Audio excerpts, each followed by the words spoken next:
So hello guys, आज हम लोग देखने वाले हैं माइक्रो गेज यानी कि डीएफटी मीटर को कैसे यूज़ करते हैं। इसमें देख रहे हैं कैल और ज़ीरो का बटन है। ज़ीरो के बटन से आप ज़ीरो सेट कर सकते हो। इसमें टॉप और बॉटम के लिए लाइक जो रीडिंग को हम लोग को अब बढ़ाना है कम करना है वो यूज़ कर सकते हैं। अभी इसमें देखो प्रोब है, इस तरीके का प्रोब है। इसमें टॉप में बटन है, आप ऑन ऑफ इस बटन से आप ऑन ऑफ कर सकते हो। और बाजू में देखो प्रोब की ये है वायर है। ये किरण इलेक्ट्रॉनिक्स कंपनी की मशीन है। इससे देखो ये प्रोब से एक ये प्लेट होता है जिस पे आप रख के ज़ीरो सेट कर सकते हो। ये रेफरेंस प्लेट होती है। अभी देखो यहाँ पे हम ज़ीरो सेट कर रहे हैं रेफरेंस प्लेट के थ्रू। यहाँ पे ज़ीरो सेट हो गया और इसके बाद हम सो गाइज़ इसको माइक्रो गेज भी बोलते हैं। ये पोर्टेबल होता है। लाइक इसमें हम लोग देखेंगे ये कौन से प्रिंसिपल पर वर्क करता है। सो इसमें देखेंगे मॉडल एफ़ और एनएफ है, यानी कि फेरस और नॉन फेरस। फेरस जो होता है इलेक्ट्रोमैग्नेटिक इस पे प्रिंसिपल पे वर्क करता है और नॉन फेरस एडी करंट के प्रिंसिपल पे। इसमें हम लोग देखेंगे ये कौन कौन से मटेरियल को चेक कर सकता है। तो एप्लीकेशन दिखा है powder coating, painting, zinc, tin, copper, hard Chrome, ये सब। और अब इसमें भी सेम है, पाउडर कोटिंग, पेंटिंग, टेफ्लॉन। जो फेरस मटेरियल रहेगा वो इसको लाइक फेरस के प्रिंसिपल पे, और जो नॉन फेरस रहेगा वो ये नॉन एडी करंट के प्रिंसिपल पे वर्क करेगा। दोनों को देखोगे रेंज अलग अलग है चेक करने के, यानी कि 0 से 1000 माइक्रोन तक ये चेक कर सकता है और नॉन फेरस में 0 से 500 तक। और इसकी एक्यूरेसी देखोगे ±1 माइक्रोन, दोनों की सेम है।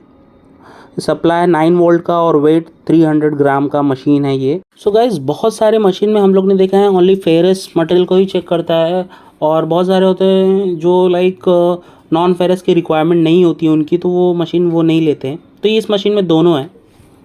गाइज इस तरीके की प्लेट आती है मशीन के साथ, जिसको आप रेफरेंस प्लेट पे रख के इसका चेक कर सकते हो 100 माइक्रोन है कि नहीं, 41 माइक्रोन आपकी एक्यूरेसी आ रही है कि नहीं। सो अभी हम लोग एक कंपोनेंट को चेक करने जा रहे हैं। सबसे पहले हम लोग रेफरेंस प्लेट पे ज़ीरो सेट कर रहे हैं। ये रेफरेंस प्लेट है, इस पर ज़ीरो सेट कर रहे हैं। अभी हम स्क्रीन में देखेंगे यहाँ पे -0.1 का एरर हमारे मशीन में दिखा रहा है, लेकिन हम लोग इसको एक्सेप्ट कर रहे हैं और कंपोनेंट को चलिए चेक करते हैं। इसको ज़ीरो सेट करना होता है, तो हम लोग इस तरीके समझ लो ज़ीरो सेट किए। अभी हम लोग कंपोनेंट चेक कर रहे हैं, तो यहाँ पर देखेंगे हमको रीडिंग आ रही है 9 माइक्रोन का, ये प्लेटिंग थिकनेस आ रही है। अभी हम लोग दूसरे एक और हेड पे चेक किए तो 9 माइक्रोन इसका भी आ रहा है। देखिए इसका भी 9 माइक्रोन आ रहा है। तो अभी हम लोग ये इसका प्रोब इस तरीके का है कि हम लोग थ्रेडिंग पे इसका ये थिकनेस नहीं चेक कर पाएंगे। इसको कम से कम 10 mm तक का, जैसे फ्लैट सरफेस रहा तो हम लोग ईजिली इसका चेक कर सकते हैं थिकनेस। और इस तरीके का थ्रेड रहेगा तो इसका प्रोब प्रॉपर फिट ही नहीं होगा, तो हम लोग चेक नहीं कर पाएंगे। तो हम लोग चेक करके देखते हैं कितना आ रहा है। यहाँ पे देखेंगे 59 माइक्रोन, जो पॉसिबल ही नहीं है। प्लेटिंग का थिकनेस 57 माइक्रोन हो ही नहीं सकता है। तो हम लोग और लाइक हेड पे चेक करते हैं इस तरीके से। तो हेड पे चेक कर रहे हैं तो देखिए हमारा प्रॉपर आ रहा है 9 माइक्रोन का थिकनेस। तो एक और हम लोग कंपोनेंट चेक कर रहे हैं और इसका भी देखें 9 माइक्रोन आ रहा है। तो लाइक ये इस तरीके से हम लोग प्लेटिंग थिकनेस ईजिली चेक कर सकते हैं कोई भी कंपोनेंट का इस मशीन की हेल्प से। था कि जो पोर्टेबल माइक्रोन टेस्टिंग मशीन है उसको, अभी हम लोग ये केमिकल टेस्टिंग मशीन को देखेंगे। इसकी accuracy as compare to portable से अच्छी होती है। तो ये मशीन किरण इलेक्ट्रॉनिक्स की है और इसको ये पीटीटी इको की मशीन है। इसको माइक्रो टेस्ट भी बोलते हैं, माइक्रो टेस्टिंग। तो इसमें हम लोग देखते हैं कौन कौन से गाइस इसमें हम लोग देखेंगे इसमें क्या क्या लाइक बटन्स हैं जिसको यूज़ करके हम लोग यूज़ कर सकते हैं इसको। तो इसमें देखेंगे एक स्क्रीन है, स्क्रीन में जिसमें थिकनेस माइक्रोन में आपको रीडिंग मिलती है। और इसमें स्टार्ट, स्टॉप और रीसेट की 3 बटन है, जिससे स्टार्ट कर सकते हो, स्टॉप, फिर रीसेट। और आपको लेफ़्ट साइड में CRT, balance V, threshold and balance M. Balance V पे आपको 1V क्लॉकवाइज रोटेट करना पड़ता है। फिर बाद में जब आप लोग लाइक कंपोनेंट्स को, इसमें क्या होता है रेड क्रोकोडाइल और ब्लैक क्रोकोडाइल होता है, आपको लगाना होता है। टेस्ट सैंपल को आपको रेड कलर के क्रोकोडाइल को लगाना होता है, ब्लैक कलर को आपको सेल का जो रॉड होता है उसको। तो इसमें आपका जो सैंपल होता है वो एनोड की तरह काम करता है और जो सोल्यूशन होता है वो कैथोड की तरह काम करता है। तो आपको इसमें CRT भी सेट करना पड़ता है। तो इस तरीके से हम लोग इसकी और भी डिटेलिंग देखेंगे। चलिए सो गाइज इसमें आप देख सकते हैं इसको प्लेटिंग थिकनेस टेस्टर बोलते हैं। मॉडल पीटीटी इको का डिस्ट्रक्टिव टाइप है। ओके, तो इसमें आप देख सकते हो कौन कौन से आप हर एक सैंपल को चेक कर सकते हो, निकल, Chrome, silver, tin, zinc, copper के, और ये कौन से प्रिंसिपल पे काम करता है, कॉलोमेट्रिक।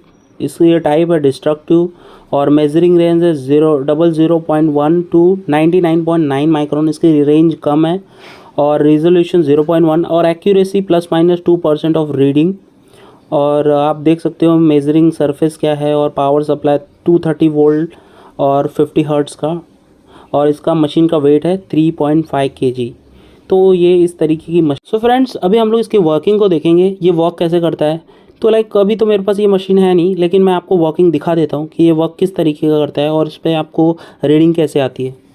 और जैसा कि मैंने बताया, रेड क्रोकोडाइल को आपको टेस्ट सैंपल को कनेक्ट करना होता है, और ब्लैक को सेल रॉड रहेगा। वहाँ पे देखो ब्लैक कलर का क्रोकोडाइल को हम लोग ने सेल रॉड से अटैच किया है, और रेड कलर को टेस्ट सैंपल से। तो अभी हम लोग इसमें इसको सेट किया, अभी इसको हम लोग छोड़ देंगे। तो अभी इसमें देखो रीडिंग अपने आप ही लाइक बढ़ते जाएगी, और जितना माइक्रोन रहेगा वो आपको एंड में रीडिंग मिलेगी। अभी देखो 3 माइक्रोन, 3.1, 3.3, जितना माइक्रोन उसके ऊपर रहेगा वो आपको इसके अंदर देखने को मिलेगा। थिकनेस इन माइक्रोन आपको दिख रहा है। तो इस तरीके के ये लाइक ये वर्क करता है मशीन। अभी देखो 5, 5.1, और इसकी रीडिंग इस तरीके से बढ़ते जाती है, 6, 6.1।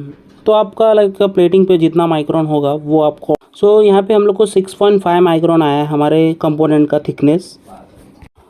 सो गाइज़, इस तरीके से हम लोग पोर्टेबल और केमिकल माइक्रोन टेस्टिंग का मशीन को यूज़ करते हैं। इसमें और बहुत सारी मशीन्स आती है, बहुत सारे सिस्टम्स आते हैं, तो उसके तरीके से भी आप यूज़ कर सकते हो। अगर आपको कुछ भी डाउट होगा तो आप कमेंट बॉक्स में कमेंट करिए। फ़िलहाल के लिए bye bye, thank you for watching.